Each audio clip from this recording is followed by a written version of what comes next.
Привет, друзья! С вами я, Евгения, и наш канал Семейный Handmade. Пока мои тигры из папье-маше, которых вы очень просили, сохнут, предлагаю вам сделать несколько шариков для новогодней елки. Все шарики – это своего рода символы Нового года. Тигры, Санта и его помощник Эльф. Делаются все игрушки несложно, а выглядят ярко и очень необычно. Кстати, все игрушки и весь декор, который вы сейчас видите, сделан мной, и по каждой из этих поделок есть мастер-класс. Я добавлю все ссылки в описании под этим видео, а в подсказке ссылочка на плейлист со всеми новогодними поделками. Ну а теперь давайте приступим к работе.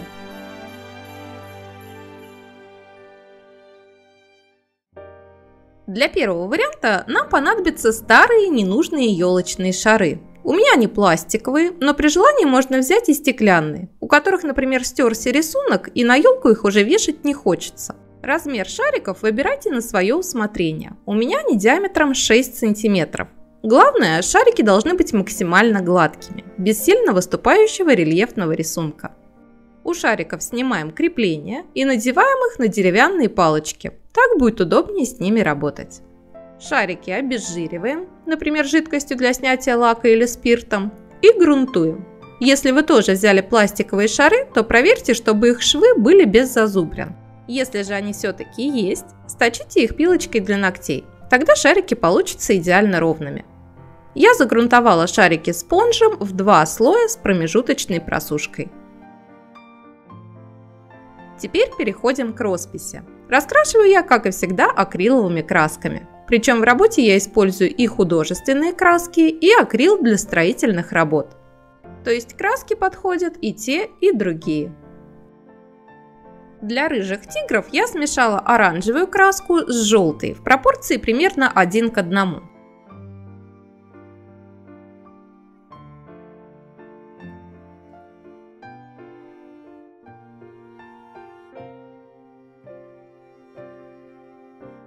И наношу спонжем первый слой.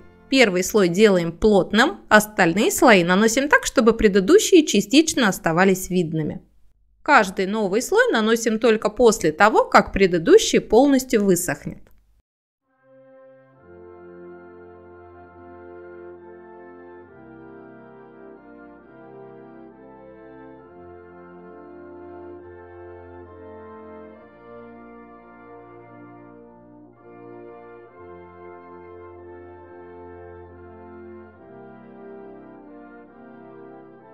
Добавляем в имеющийся цвет еще немного желтой краски. Размешиваем и наносим спонжем следующий слой. На этот раз не так плотно, как предыдущий.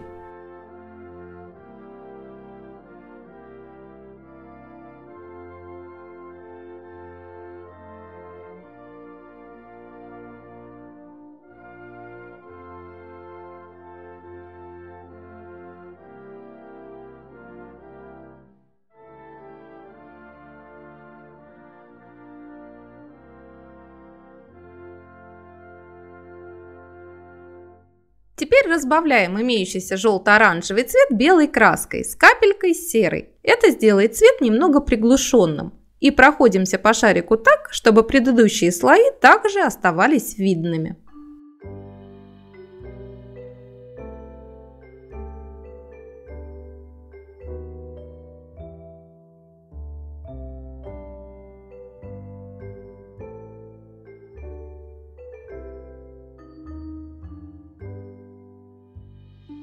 Пока оранжевые шарики сохнут, сделаем для разнообразия и белых тигров. Я беру 2 готовых оттенка светло-серой краски, а вы же можете самостоятельно смешать белую краску с капелькой черной до получения 2 очень близких оттенков светло-серого цвета.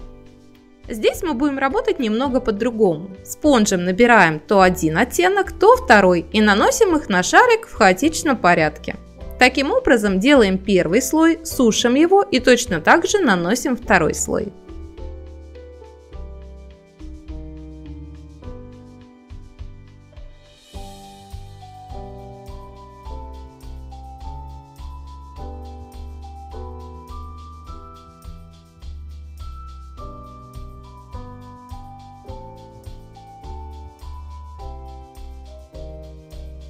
Теперь в имеющийся светло-серый цвет добавляем капельку черной или серой краски. Хорошо размешиваем и проходимся по всей поверхности шарика, еле касаясь его спонжем.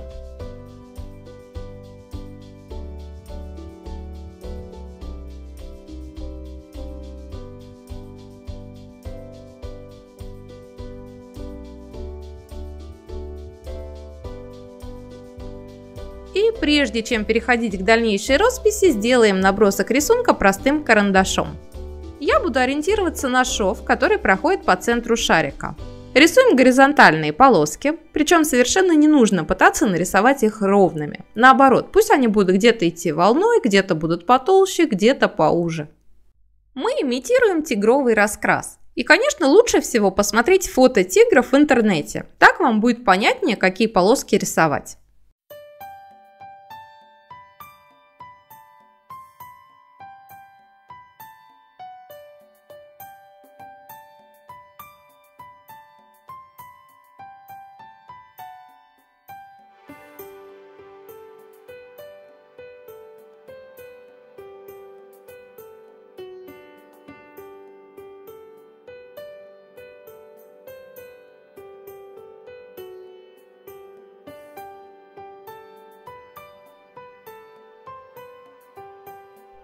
Дальше черной краской, тонкой кистью аккуратно раскрашиваем сначала нарисованные полоски.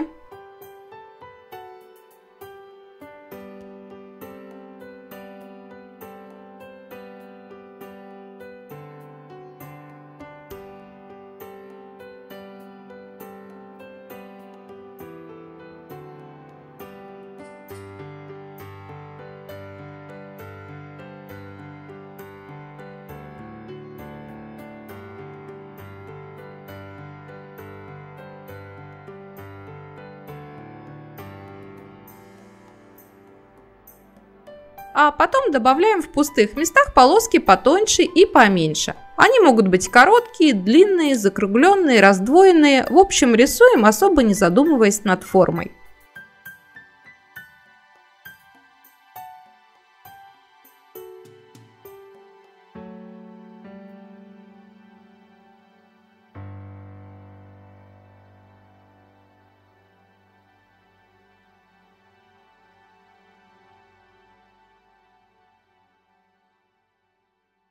Точно так же рисуем полоски и на белом шарике.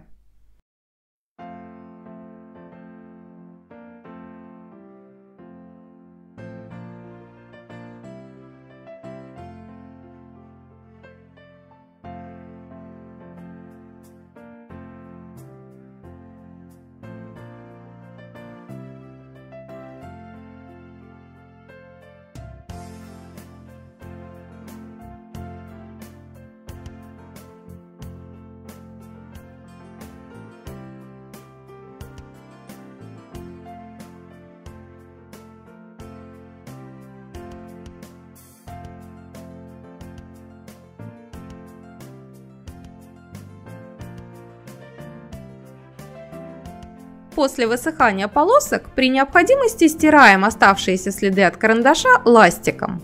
Кстати, очень хорошие ластики, а лично для меня единственно хорошие, это ластики фирмы Kohinoor. Теперь добавляем немного золотой краски на черные полоски рыжего шарика.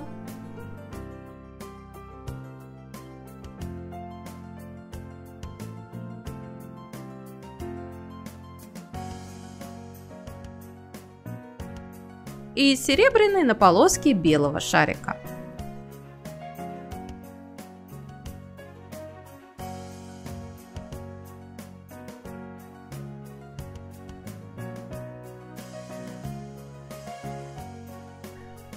Дальше углубляем рисунок у рыжего шарика оранжевой краской, добавляя тени под всеми полосочками.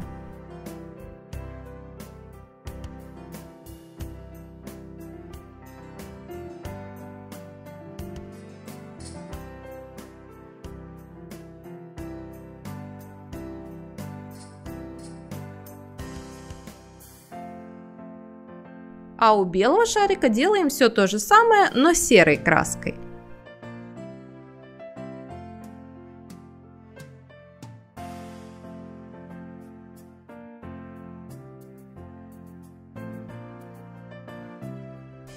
По желанию сухим спонжем совсем немного проходимся золотой краской по всей поверхности рыжего шарика, а серебром по белому.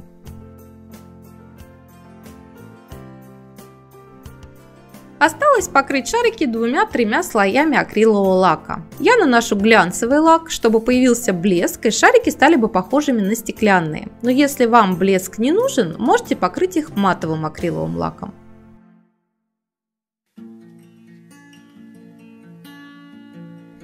Ну и в завершении нужно сделать крепление. Конечно, можно вернуть и старое, но, во-первых, оно хлипкое, а во-вторых, на мой взгляд, выглядит как-то массивно и пластмассово. Поэтому я буду делать крепление из шапочек для бусин и пинов с петелькой. Их я заказывал то ли на AliExpress, то ли в Симоленде. Постараюсь оставить все ссылки в описании.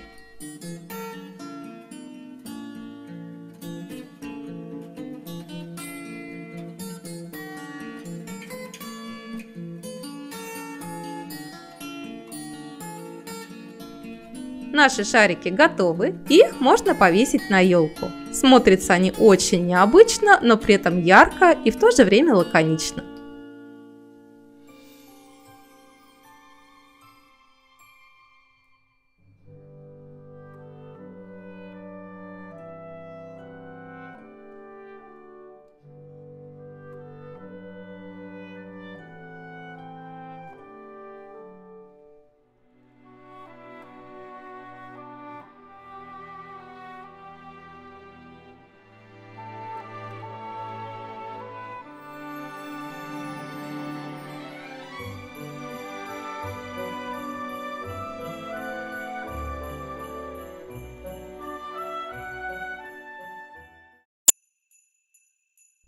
Переходим ко второму мастер-классу.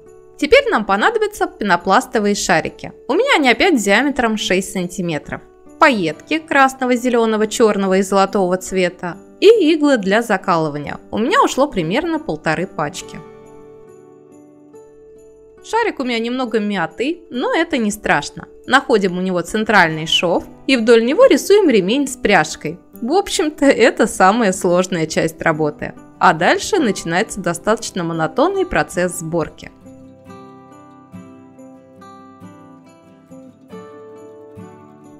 Берем красные пайетки и иглы и начинаем заполнять ими шарик сначала из центра к ремню по одной стороне, а потом и по другой. Находим центр, прикладываем пайетку и фиксируем ее иглой. Дальше набираем кольцо из пайеток вокруг первой пайетки и так круг за кругом заполняем все пространство. Чтобы было удобнее работать и не намять пальцы, можно взять наперсток или, например, чайную ложечку и ее ручкой проталкивать иглу внутрь шарика. Красные и зеленые пайетки у меня диаметром 6 мм, а черные и золотые 3 мм. Но с маленькими пайетками работать дольше, поэтому вам я советую взять все пайетки одного размера – 6 или 8 мм.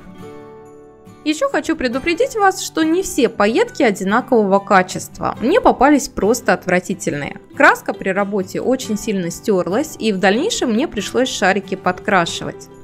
Но это вы увидите чуть позже. В том году я уже делала шарики из пайеток, и в прошлый раз у меня такой проблемы не было.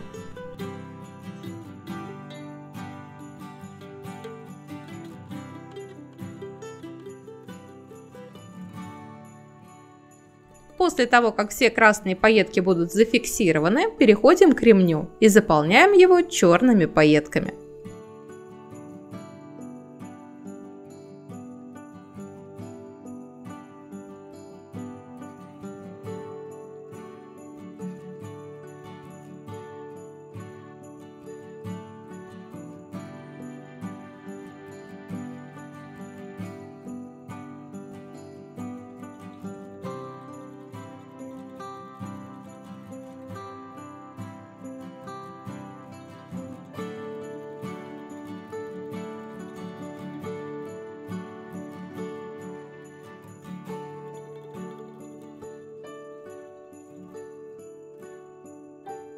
А пряжку ремня заполняем золотыми или серебряными пайетками.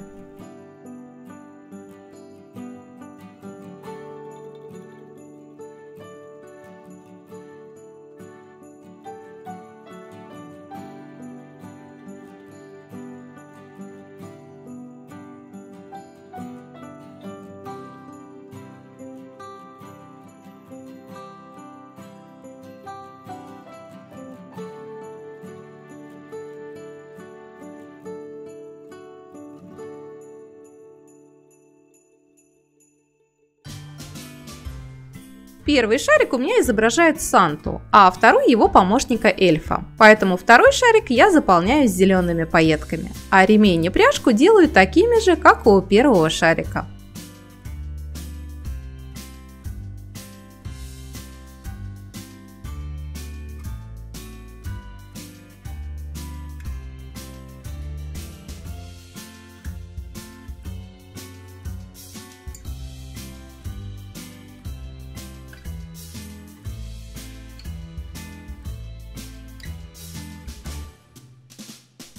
Как я уже сказала, краска с пайеток частично осталась на моих руках, и, соответственно, вид шариков существенно пострадал. Поэтому я решила подкрасить их витражными красками. Результат, кстати, меня очень порадовал. Если у вас нет витражных красок, но вы столкнулись с той же проблемой, что и я, то можно смешать глянцевый акриловый лак с красителем нужного цвета, например, с акриловыми красками.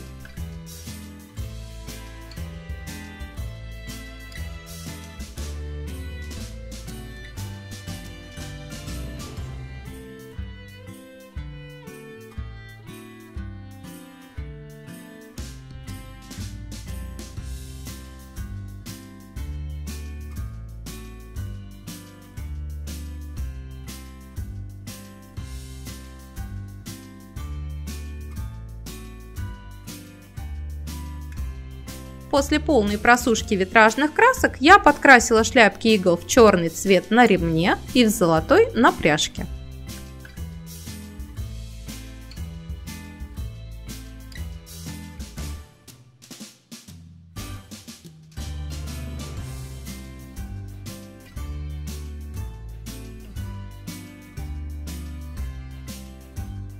Осталось сделать крепление. Его я снова буду делать из шапочек для бусин и пинов с колечком. Только внутрь шапочек в этот раз я вставила по бусине для увеличения площади склеивания. Ну, то есть, чтобы крепление лучше держалось на шарике. Приклеиваю все термопистолетом, но можно воспользоваться и полимерным клеем.